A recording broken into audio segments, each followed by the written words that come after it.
welcome back to another episode of Cocktails, Tangents, and Answers. I am Catelin Drey, and I'm here with Rich Mackey. I am here also. Yes, Caitlin. So good to see you again. Hi, how you doing? I'm doing all right. I'm recovering. So I Yeah, I got the good. COVID finally. Three took 3 years, but it got me. It gotcha. But I'm doing Thank you well. for being responsible about it.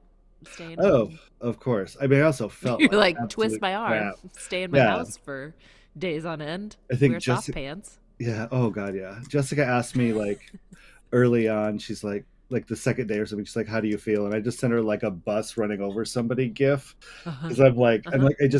just the ache and oh, it's crazy. But that's not what Yep. this episode is about. It's just life. No. Life happens, and I'm on the mend, and hopefully we'll test negative this week and be able to rejoin all of you at some Rejoin point. The pleasant living, society. yeah. Yeah. Yeah. But I do love my alone time at home. Um, Mm-hmm. I do a lot of website surfing when I'm home alone, of course, which ties into our topic. I could give a whole bunch of Have you companies. found any sites we should just like send Oh a God. contact form? Hi, we can help you fix this. Help. Yeah, we were actually on our dog daycare one last night, and dog daycares tend to be Oh the no. worst for some reason. And Hmm. Brian was like looking around, and he's like, "Okay, I know they have like a place where they have a place where you can manage your dogs, but why can't I make an appointment?" And it's like, Mm-hmm. okay, like that's well, it's different functionality, but it's not that hard.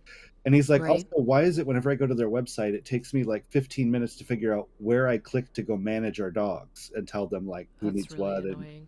And I was Give me like, one button. Client. I know, and part of me Client is like, login. I should just call them and say, will you give us free doggy daycare for a year and we'll redo your website? It's a business expense. Yeah. And It's a write off. I guess only us and Zach could take advantage of that right now in Omaha. Yeah. Although, well, you don't have a dog, so you don't care. No, I don't. I mean, I care. I care because I am an empathetic, deeply caring person, but I don't care in that regard. No. Yeah, you're not out anything by not being able to take a dog to doggy daycare. Yeah. Yeah. So yeah, tons of websites. So what are we talking about this week? Can you tell me about what our cocktail is for the week? Oh, I can do that first. Sure. So we're doing a classic, and I don't know if you like this one or not. It's a Negroni, but a classic Yeah. Negroni. Nothing's fancy, no weird stuff in it. It is Okay. just Campari, gin, and sweet red vermouth, 1 to 1 to 1. Okay. So equal parts, all three. You Okay. stir that into a I glass, th- I think garnish it. this might be a little bit stiff for me. I don't love a spirit forward. I know we've talked about this. Yep. I love gin, but I need a little something to And mellow it out. Campari is not it's not a starter booze, I It's guess. a liqueur. It's Yeah, a it's what's the fairly advanced, like God. in its taste, because it's a little bit bitter. Like it's Mm-hmm. hard to describe. But yeah, I looked at this one and I was like, well, there is no Amaro. mixture. It's an Amaro. An Is that Amaro. it?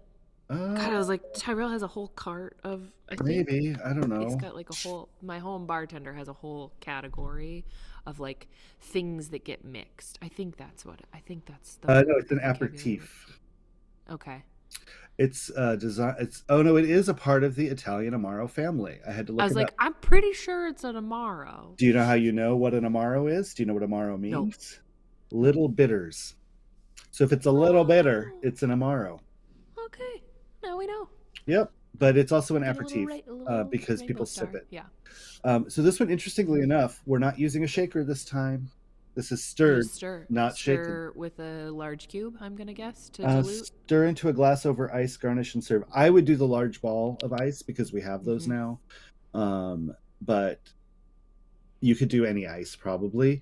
Yeah. The nice thing about the large ball is it doesn't really water. It waters down the drink the right amount. So I was going to say, that's the point of the stir, is that you want a little of the dilution. So, But not as you don't want the ice breaking up in there. no. Um, Right. and you Yeah. don't need it like super cold either. So yeah, so just a And Negroni. then a coupe.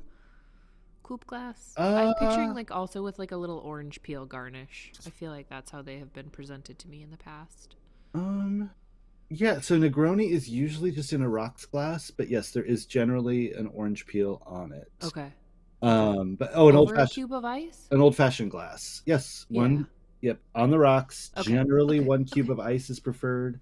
I'm just looking up some information on it, but you can do multiple ice cubes if you don't have like one giant cube. One cube. Yeah. But honestly, just go get one of those rubber forms even, and just make your own like big square ones are good too. You don't have to be round. Be big and square.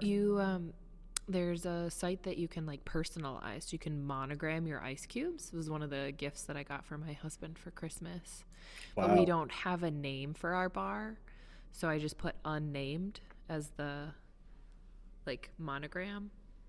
You can do either like the traditional like 3-letter monogram, and that came because he has taken to calling it the unnamed lounge. But doing that, it was like UNL, and we're not really Husker fans. So I was like, that's dumb. So then they had an option to like spell out. But okay, so I was thinking the unnamed lounge. So unnamed is all one word. So TUL. Oh, TUL. Okay. Maybe I'll in my second order. Yeah, because the lots of letters got really hard to read. So yeah, that can get really difficult on a block of ice. I could see that. All right, so while we're sipping our Negronis, while I am, because I mean, I feel like you could cheat and you could put a little bit of like club soda in it or a little spritz or something. I think I would maybe tolerate it too if like with a stronger dilution, like a longer stir, maybe would. So how do you feel? How do you feel about an Aperol spritz? I love a spritz. Okay, because that's just mostly booze anyway. Because it's Aperol and then Prosecco, but then there is usually a little bit of club soda in that as well, just a little dilution. I feel like you could do that with this if you wanted to, or like just go have another drink that's not a Negroni, because why mess with it? It's like the options are so endless that like I'm not gonna drink something I don't love. Mm-hmm. And there are other Campari cocktails out there that are really interesting. The color of it is so beautiful. I love it in a drink. They are pretty. They're really pretty. That's why I was like remembering the orange garnish, because it's so it's like pink and orangey. It's like sunsetty. Well, and I didn't realize the easiest way to get that orange peel garnish is just use your potato peeler on an orange. Yeah. Like that's all you got to do. Peeler. And it's like, and then you give it a little squeeze, and you get little twist and a squeeze, and it gets a little rub it around the edge of the glass. Yeah. Oh, so that's lovely. Cheers to a good gin cocktail. So aside from the Negroni, what's our topic this week? Who are we talking to? What's going on? We are talking to our Chief Creative Officer, Jesse, about why or when it's time for a new website. And he has thoughts. All of which I agree with. Oh, yeah, absolutely. I mean, I think if we didn't agree with them, we probably would have talked about it before the episode. That's true. And like, hey, Jesse, but we didn't have to. They were all really good, and they're all really obvious. So if you're a business owner or in charge of a website, it's they're all things that you can look at and have pretty concrete proof that you could take to somebody and be like, hey, like, we need a new website. This isn't working. It's time. Yeah. It's absolutely time. I think we should get to it. Yeah, let's get to it.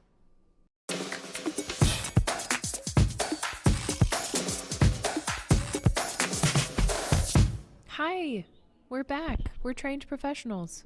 We mostly know what we're doing at this point. I think we probably could. I mean, imposter syndrome is a big thing, but I don't think we have that now. I feel like a host. Yeah? We should get shirts. We should. We'll work on that. I don't want a shirt. I don't like t-shirts. I don't wear t-shirts. I want a jacket. I want a monogrammed pink lady jacket that says podcast host. All right, Jesse, can you get to work on that since you're our guest today and our Chief Creative Officer? On it. All right, perfect. But they have to be matching.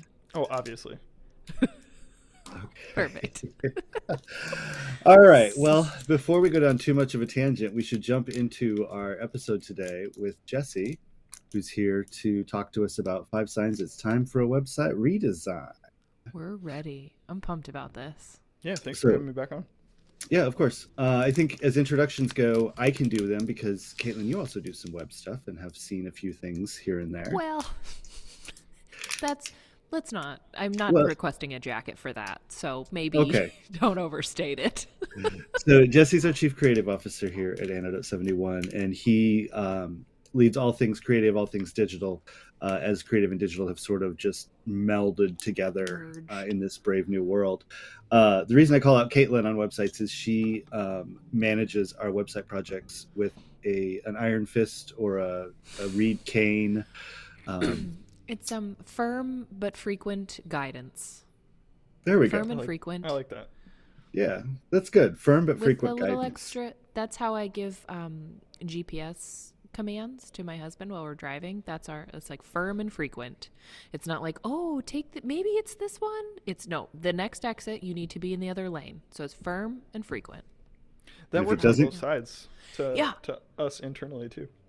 Exactly, right? Yep. But kind. So it's like, of course, just gently encouraging you to get your shit done. Thank you, please. Perfect. So on that vein, before a website project becomes a website project, you have to know you need a website project. And so most every company has a website, right? Like, I don't know anybody I do know places that don't. But you've got to kind of understand what are those signs when you're like, I probably need to redo this, right? So Jesse's here to give us 5 really obvious ones that he's noticed that are really, really great at telling you like, hey, it's time. And you don't need all 5 of these. Really, a couple of them. Maybe just one. Sometimes just one, yes, especially as I'm looking at the list, number 4 when we get to it. If that one's happening, just redo the site. All right, time. So Jesse, take it away. What's your number 1? I think number 1, this one is important, so we put it right up at the top. It's the analytics are giving you hints. It should be pretty obvious when things like your bounce rates are becoming especially high. Anything like 25 to 40% is considered pretty good. If you're getting up into the kind of 60s and 70% bounce rate, that's pretty alarming, and you probably need to change something up. Also, things like how much time are people spending on the page. We've had a good example of a recent client with a website redesign. They did a heat map actually of their page before and after. And the number of people that were making it all the way down the homepage, all the way to the footer, I think it was like a 50 or 60% increase in users making it all the way through the page. So things like that. And then also, probably the most important, it's low conversions and less traffic. Yeah. I wanted to go back to the heat map time on page because that wasn't, that was like a pretty quick and dirty redesign. Like that was a speedy project. We shuffled some things and were compensated appropriately for the time that we put into that, but it was a relatively quick turnaround, and I don't want to say it wasn't a heavy lift, but it was not like unbearable or unreasonable in the amount of work and effort that it took on both sides. The client rewrote that site, but was pretty efficient at it. And so I think sometimes people think about websites and they're like, well, this is going to be a bear and I'm going to have to put in a ton of time and effort. And that's not always the case when you're doing it efficiently and working with a partner that knows what they're doing and can firmly and frequently guide you through the process. Well, and I think our website's a good example as well. When we decided to shift it from WordPress over into the HubSpot CMS, I was like, now, I want to do it now. And Jesse's like, we've got a homepage. I'm like, great, put up the homepage. Like, put it up. Do it. Basically take all of the buttons that would lead off to other pages and get us a page that tells people enough about us to be like, hey, I like these people, and to contact us. And I think that's where, we did it a little bit with the site that we were referencing earlier with the heat map, but and definitely with our site, you're getting into that growth-driven design, which is a whole nother episode. But you don't have to necessarily like do the whole thing. Like, you don't have to boil the ocean. You can get started on something and solve an immediate problem very quickly, and then move on from there. That heat map one, though, I was just shocked. I remember like being the one, like I looked at it and was like, well, people are going to the bottom of your page now. And he's like, what? I'm like, yeah. And if you look at the before, he's like, God, nobody was making it past halfway. And it's like, well, it was crazy. I remember that being like the email that I sent back. I was like, that's amazing. Like so many exclamation points. I was really excited because that client specifically is really like analytics results motivated. And so it was Hmm. really a great payoff for us to see that the work we were doing was working, you know. Hmm. And it was a really good example of the problem was so clearly identified. Mm-hmm. Um, and there were multiple problems. That one we actually didn't even, we knew, but we didn't necessarily solve for it. But solving for having information and giving it a flow and really looking at that design flow of the homepage in particular, Mm-hmm. it was just an instant fix. And it was so fantastic. Hmm. I think Yeah. that falls along the lines of like it's one of those secondary kind of benefits. Like if you design a site and give the users what they're looking for in all the right spots, like things like that are just going to happen pretty Mm-hmm. naturally. So Hmm. that was a really good kind of point proven on the analytics of that site. Yeah. It's a Okay. good segue, I was gonna say, into number two too. I think that like, Yeah, it ties in really closely. So number two is you're not ranking in search anymore, or maybe you're losing places. So I think it's about 95% of people who perform Google searches don't actually click past the first page. So staying on that first page is very important. mm-hmm. Things like URL structure and content relevant keywords on all those pages are all things that we look at when we're redesigning a site. So that can really bump you up just from a redesign. Mm-hmm. Yeah, I am certainly in that 95% of people. Like if I scroll past the like fifth result, I would be shocked in terms of search results. So optimizing towards that is tantamount to a successful site. And some of that comes in the build, and then some of that too can be, you know, secondary or kind of a fast follow as far as additional optimizations too. Well, and I think it's a good sign if you're starting to, if you were ranking well when your site was previously redesigned or whatever, and you've started to slip significantly, Mm, you did a set it and forget it. You put your site up and you haven't taken care of it. And much like the plant in the corner, if you don't do anything, it's going to die. And that's one of those things where, you know, websites are a living, breathing extension of your business. And much like, you know, a retail store would never put out product and then wait 3 years to put out any new product and just leave everything together. Right. It's ludicrous, right? Like you mm-hmm. laugh because people are expecting new things. Well, they expect new things when they come to your website too. And Google Yeah. expects new things. And freshness of content is a big deal. Yeah. Do blog post I like are blog posts enough in terms of new content? Not really. Yeah. They help. They give you something, especially if you're doing them frequently, and if you've got them appropriately dynamic on every not every page of your website, but appropriate pages. If you've got a like, if we have a topic of like website redesign, if at the bottom of that we're pulling in and filtering blog posts for website redesign, you know that's going to help quite a bit. Now, if we only do a Mm-hmm. website redesign blog post once every 3 months, we're not recent enough, and that page isn't going to have enough recency. So you've really got to look at your categories and how they're pulling in.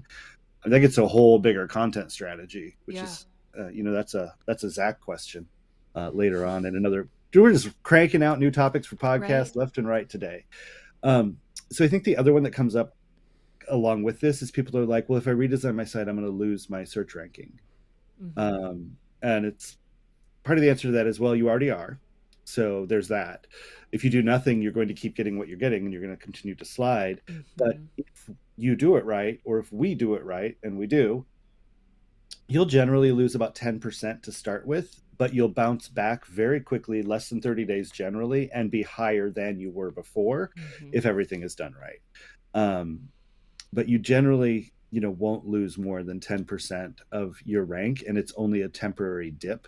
And you'll come back stronger in the end. So you just kind of have to suck it up and take that tiny little hit for, you know, 90 days. Um, we didn't lose anything with our site, but we also learned that the homepage was one of the only things that was really ranking for anything. So there was Mm. very little risk. So that's another thing. If no pages are ranking in search and it's just your homepage, redesign the homepage like we did and do a Yeah. growth driven design and start adding on to it thoughtfully to get those pages to rank. Mm-hmm. Sorry, a little rant there. It's fascinating. Great. All right. All right. Ready for number 3? Yeah. I think so. All right. I like this one because this hits home for us, I think, a lot, and kind of Yeah. where we were at. It's you're ready to grow. As a business, you're making changes. You're maybe being a little bit more aggressive in your market. Maybe your brand is growing up, and you're kind of, just making some changes that just kind of establish yourself a little bit more. You're just ready to grow. Mm-hmm. I like this one because it's a positive. The others are all negatives. Like something's broken, Right. you screwed up something, you're ugly. I like to sprinkle in a little positivity right in the middle of our list. Yeah, it's like, and it's not broken. It's only downhill from here. Yeah, Right. Well, yeah. I try to pick them up a little bit before we put them down on the last couple. I mean, in this one, it's not broken necessarily, right? So it's working okay and it's fine, but you've moved beyond the website and who you are and what you're doing, and you don't have to burn it to the ground. It's sort of like a house. Like you've got a really great house, you might remodel the existing house or remodel part of it and add on to it. So you don't have to, burn the house to the ground and rebuild from the foundation back up. Sometimes you do, if it's completely infested with malware and other problems, you might need to start over. But with this one, it's really that, how can we improve, and starting from a strong point and getting stronger and moving up in the world, which is really good. I was really struggling to understand how you're getting malware in your house. Like, it took me a second to figure out that you I switched came the back to the analogy website. and I was like, I don't understand. I've done a lot of home projects and that's not landing for me. I think the other thing that is speaking to me about our site specifically is like the attracting talent. Like, hiring right now is such a the Wild West, and it feels like you have to do anything physically possible to attract and retain talent, and the website in this instance seems like a pretty easy lift to convince people that you're a fun place to work, or you're a professional, or whatever kind of message you're trying to sell. But and thinking about because you are selling and they are your buyer in that instance, and so upping that curb appeal for a potential employee, like if you look at your website. So I think that's the other thing that goes along with this. If you look at it and you're like, oh, we're missing this entire category of content, that's a great place where you're like, a great addition to this, a great remodel, a reskin, changing up where content's located and what content's doing for you. Those puppies are I getting know. for your money. I know. I've got a dog who just wants to play tug and fetch right now. And so if you hear thuds, it's probably him just hitting a wall when he's trying to fetch a toy. But yeah, so that's another positive, is like, oh, we've got the opportunity to add this new content or to reach this new audience. It could be a new customer audience, but talent became an audience, post-COVID for everybody. We really need to hit them. That's a great one. I also like, Jesse, your brand is growing up. So can you talk a little bit more about when brands grow up, what they need to do? Yeah, I think we've run into this with a few clients. Maybe they haven't updated in a while, and this goes beyond websites too. It could just be your brand as a whole, that it just starts to feel stale, feels like, you've moved past that point and you're kind of on to bigger and better things, and you need to show that with your logo, with your website, and just the brand as a whole. And it really makes a huge difference. It can change people's perception when they first see it almost immediately. So this one reminds me of the law firm that we did, this is a year ago, 2 years ago now, where family law, which is always divorce and custody and all these negative things, and they came in because they wanted their brand to be a warm hug, and they wanted their website to be a warm hug. They wanted to be the caring side of family law that really thinks about the humans in it. And that was probably the best brief I think you ever got. And they could have stopped with, we want our website to be a warm hug for, visitors coming in, going through this painful time. Like, okay, I don't need any more info. Like, let's go. That's great. Well, and if you looked at their website before, it looked like every other law firm's website. It Hmm. was stuffy, for lack of a better term, but it was very analytical and to the point. There wasn't a whole lot of personality to that, and I think we did a good job of flipping that around and really getting to that brief of making you feel welcome and like they're there to help. Yeah, and I think that when they came to us, they said, so the previous site was built by a firm that just does lawyer websites. And well, okay, so you're going to get a lawyer website because they just do lawyer websites. And that was one of the reasons they stepped out and were like, we want to look at something different because we want something different. And that was it's still one of my favorite websites to this day. It's Yeah, beautiful. I like it a lot. I had to go pull a screenshot for a pitch we're doing. And I was like, oh, I love this. Yeah, grown up brands. Sigh, take a moment. All right, back to the negative. This is probably the number one thing that we see when people come to us is that it keeps breaking. That could be the back end. It could be, an outdated CMS. It could be on the front end. But things just keep breaking. And that is difficult for the person managing it, definitely.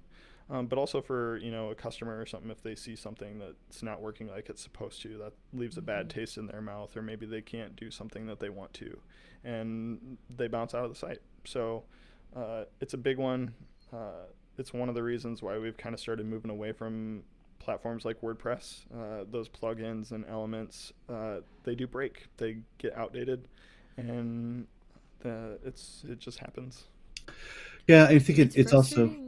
Go ahead, Yeah, Kate. it's frustrating in terms of like back end maintenance. But what I also notice is that we have a lot of people that struggle with like institutional knowledge, where it's like Sally was the one who built this site and knew all of the maintenance, and She's Sally gone. retired 5 years ago, and we don't know how to update XYZ, and can you help us? And so then we come in and try and like cobble together whatever Sally was doing 5 years ago, and it's frustrating for everybody.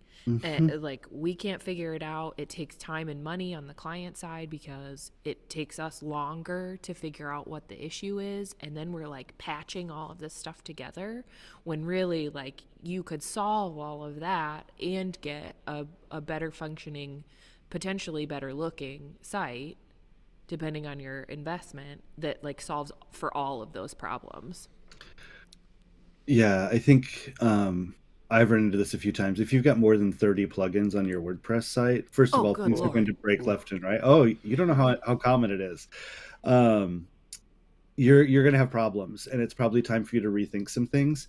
The other issue you run into is, and this is particular, it's not just in WordPress, it can be in others, Right. is somebody's got a page builder that's supposed to be the shortcut way to help put stuff together, but they've ignored some of the features of the page builder, and they've hard coded buttons and they've hard coded other things to it. I've seen that before several times.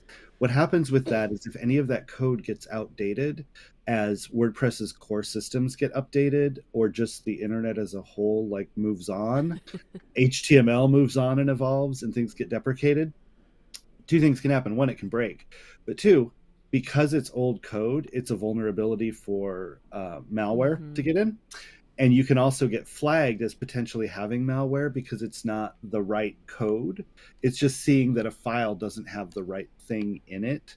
Learned that one recently through a site we Hopefully inherited. not the hardware. Oh, the hard way. Yeah, the hard The way. hard way. Yeah. Software Shoot. hard way, but No. so it's just, and WordPress is great, and I think they estimate now it's like 30 to 40% of the websites out on the internet are WordPress. It used to be 70, and there's just way more websites anyway. But it gets, unless you can have somebody in there every day updating things, and all of the nooks and crannies where somebody put custom code, it's very, very hard to deal with. I think a good kind of rule of thumb here is if you dread like making updates to your site, or you like get frustrated every time that you have to do something on your site, that's a pretty good tell that like maybe it's time to look at something else, because that's just unnecessary headache that you don't need.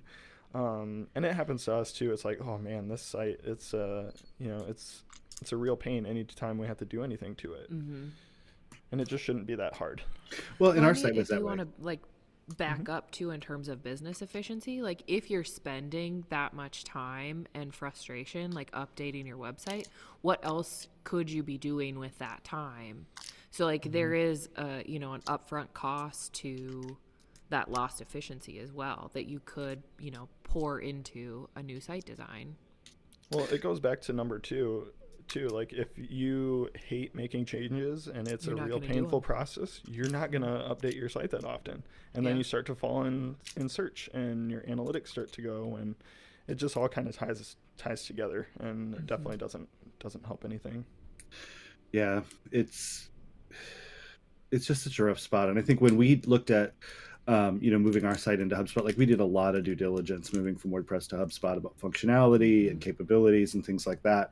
And I think what was most interesting to me, and we've got a list now that I think will make it to a landing page at some point, of like, here's all the plugins in WordPress that you don't need in HubSpot CMS because it's just Mm-hmm.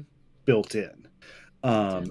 And there are others that have similar things. You could talk about Wix, you could talk about Squarespace and some of those, but the limitations are just huge with those systems. They're really designed for somebody to be able to drag and drop 5 images and 3 paragraphs and put up a site. We needed something far more robust that could do everything that we needed it to. And it was really interesting. Also, our site has not gone down since we've moved it to HubSpot. We haven't had the homepage do anything weird. 99.9% uptime. I think I was looking at their like security features. Like yeah. Yep.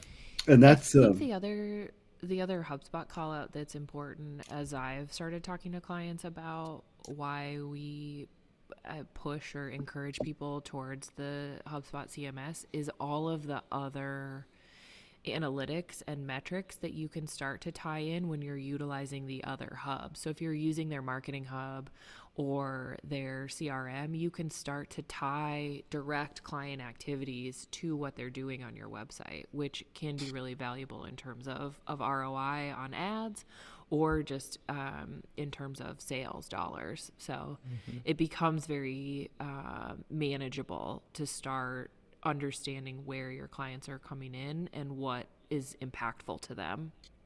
Well, yeah, that was one of the biggest ones is like people hate WordPress's default forms. And so they'll install like a form plugin. Well, like HubSpot has really robust forms that you can do all kinds of things with because it was designed for that in the beginning. The CMS is actually one of the last hubs that they added on to it. It was designed for marketing and sales primarily first. And so all of those tools that you would layer on and add on, a payment portal, comes with it, those types of things that are kind of freaky. So yeah, now we're HubSpot stands again, but that happens. Right. Maybe Always and forever. Maybe they'll put us in their network. We should probably ask at some point. Oh, your favorite one, Jesse, is coming up. I see it on my sheet. Yep, I saved the best for last, and you guys know that I like to be quick and to the point and sometimes brutally honest, so that's what we're going to do here with number 5. We don't pull any punches at the Cocktail Stand and Answers podcast. And we really shouldn't on websites specifically. So number 5, it's just flat out ugly. You can kind of sugarcoat it a little bit and just say it's an outdated user experience. That's just a fancy way to say that it's terrible. I feel like we need to throw back to high school, and it's the UGLY. You ain't got no alibi. You ugly. Oh my goodness. You ugly. Are they still doing that? Are we still doing that? I don't know if they do. It feels very rude for today's more touchy-feely. Like, are they beyond Gen Z now? No, high school would still be Gen Z, right? I don't know. I don't know either. I'm too old. Whatever generation this is. Yeah, it's just, I think it needs to be said, and I think if you're being brutally honest with yourself, when your site isn't looking great anymore. It might have been great at one time, 5 years ago. That might have been the look and the style and kind of the user experience everybody was expecting and dealing with too. but like we kind of said in some earlier points, like things evolve, websites evolve, layouts and kind of conventions evolve, and your brand has to do the same thing. So Yeah. just that improved user experience, getting past the design thing, because design can be fairly subjective. So when you start looking at something a little bit more concrete, like user experience, like are they actually seeing everything that they expect to see, and making it a good experience for your customers, basically. I think that's kind of where it boils down to, if it's a good site or not. And if they're getting frustrated and bouncing out, to point number one, your site's not very effective. So yeah, we see it all the time. I think it's a very common problem, probably right up there with the last one, is that it keeps breaking. But yeah, you sometimes just have to come to terms with it, and that's good. Yeah, and if you think your site looks like it was built in 1995, your customers think your site was built in 1995, and it probably was. Even 2015 or 2018, like the way Certainly that stuff, that was only 2 years ago. right? Right? Nobody do the math on that one. Right. But like the way, Painful. as fast as everything progresses, 5 years as far as a website's lifetime is quite a while. So I think if you hit that 5-year mark, just by default, you should probably start looking at some things. It doesn't have to be a full redesign. Maybe it is, but you should start looking at updating some things, making sure it's still effective and how it's working how you want it to. Yeah, and even thinking about in terms of your business, like, are you still doing the exact same thing in your business that you were 5 years ago? Like, likely things have changed and evolved, and you want to communicate that to your clients that, like, yes, we are current. We know what the latest industry standards and practices are. We have updated and optimized our actual business dealings, or, our activities. You want a website that reflects that. Absolutely. Well, that goes back to like services and things. One of my big pet peeves is I go to a company's website and I see something, oh, like this makes sense, and I like email them or I call them, and they're, well, who am I kidding? I don't call them, I email them, and they're like, oh yeah, we don't do that anymore. And you're like, well, why is it on your website? Like, take it off your website. Oh yeah, we just haven't gotten around to updating that. Haven't gotten around to updating the number one place people go to look for information at.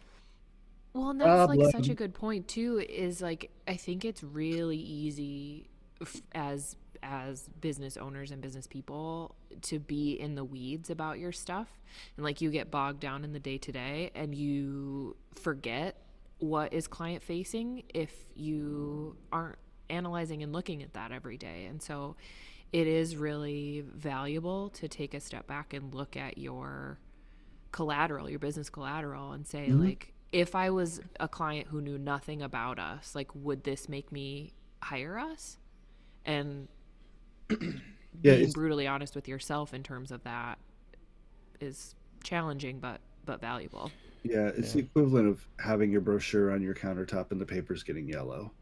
Like, it's just like, that's not how it works. Right. Yeah. So I gave a good rule of thumb, with the last one, like if